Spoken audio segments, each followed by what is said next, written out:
ஓம் நம சிவாய சிவாய நமகா சிவே சிவே சிவே சிவ. ஓம் நமோ நாரத நாராயணாய நமः. இந்த வைகாசி மாதம் விஸ்வாவசு வருஷம் வைகாசி மாதத்தினுடைய சூரியனுடைய பெயர், அதனுடைய காயத்ரி. அதை தினமும் 3 வேளையும் குறைந்தது 11 முறை 3 முறையாவது ஓதியாக வேண்டும். ஓம் தத்புருஷாய வித்மஹே, ஓம் தத்புருஷாய வித்மஹே, பிரபாகராய தீமஹி, பிரபாகராய தீமஹி, தன்னோ ஸ்ரீ தாதா சூரியமூர்த்தி பிரச்சோதயாத். ஓம் தத்புருஷாய வித்மஹே, பிரபாகராய தீமஹி, தன்னோ ஸ்ரீ தாதா சூரியமூர்த்தி பிரச்சோதயாத். விஸ்வாவசு வருஷம் முழுவதும் இதை ஓத வேண்டும். வேல்வேல் குழந்தைவேல், வேல்வேல் குழந்தைவேல், வேல்வேல் குழந்தைவேல். அண்டத்தை காத்து அருளும் அக்காரக்கனியை போற்றி. நாளை வைகாசி மாதம் 3ஆம் தேதி 17/5/2025 சனிக்கிழமை. மிருத்யு என்றால் ஆயுளை தடுப்பது என பொருள்படும். இல்லத்தில் உள்ள பூமி தோஷம், பித்ருசாபங்கள், குலதெய்வ வழிபாட்டை தொடர்ந்து முறையாக செய்யாமல் இருந்தால், முன்னோர்கள் செய்த வழிபாட்டு முறைகள் பூஜைகளை சரிவர செய்யாமல் அசிரத்தையாக அலட்சியமாக காலத்தை கழித்தால், குரு நம்பிக்கை இல்லாமை, மகான்கள் பெரியோர்களை அவமதித்தல், பித்ரு சிரார்த்தம் தர்ப்பணம் செய்யாமல் இருப்பது, இது போன்ற பலவும் மிருத்யு பயம் ஏற்பட முக்கிய சில காரணங்களாக அமைகிறது. இறைவன் குருவருளால் அவ்வப்போது நமக்கு அளிக்கும் அதி அற்புத சந்தர்ப்பங்களை சரியாக பயன்படுத்தி இவற்றிலிருந்து வெளிவர முயல வேண்டும்.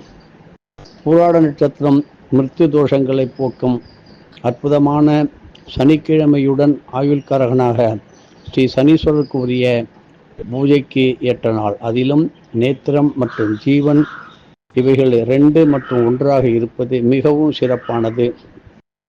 திருக்கணித முறைப்படி நாளை விஸ்வாவசு வருஷம் வைகாசி மாதம் 3ஆம் தேதி ஆங்கிலம் 17/5/2025 சனிக்கிழமை சூரிய உதயம் முதல் மாலை 5:44 வரை பூராட நட்சத்திரம் சனிக்கிழமை மற்றும் நேத்திரம் ஜீவன் என மிக மிக சிறப்பாகவும் அமைந்து வருகின்றது. இப்படிப்பட்ட நாட்களில் சந்ததியில் விடுபட்டு போன நல்ல விரதங்கள் பூஜைகளை தொடர்ந்து ஆற்றி சங்கல்பம் ஆற்ற வேண்டும் என்கின்ற சங்கல்பம் இப்பொழுது செய்து கொள்ள வேண்டும். அவரவர் குலதெய்வத்தை வழிபடுவது, அது மட்டும் அல்லாமல் அருகில் உள்ள பச்சை அம்மன், மாரியம்மன் போன்ற சுதை மூர்த்திகளை வணங்கி நிறைய திருவிளக்குகள் ஏற்றி வழிபட்டு இயன்ற தான தர்மங்களை செய்வதும் நலம். வெகு சீக்கிரத்தில் குலதெய்வ வழிபாட்டை எல்லோரும் மேற்கொள்ள வேண்டும். சந்தர்ப்பங்கள் சிங்காரித்து வருவதில்லை. சந்தர்ப்பங்களை உரிய முறையிலே தவறாமல் பயன்படுத்தி கொள்ள முயற்சி செய்ய வேண்டும். இதை பலருக்கும் எடுத்து சொல்வதும் ஒரு புண்ணியம். எதையும் ஆழ்ந்த குரு நம்பிக்கையுடன் செய்தால் அதனுடைய பலன்கள் பூர்ணமாக பெறும்.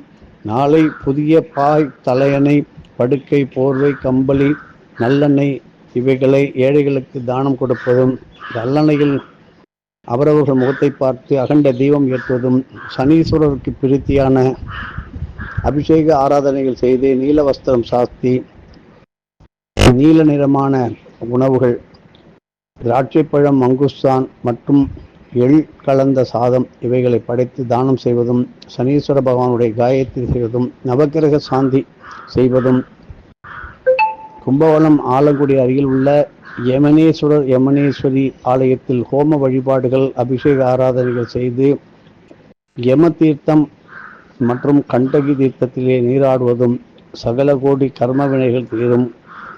தீர்க்க ஆயுளை தரும் நல்ல நாள். மரண பயத்திலிருந்து எல்லோரும் வெளிவர அற்புதமான சக்தி தாங்கி வரும் நல்ல நாள். எதுவும் என்னுடையதல்ல, அனைத்து உடையவர்களால் அருணாச்சலா.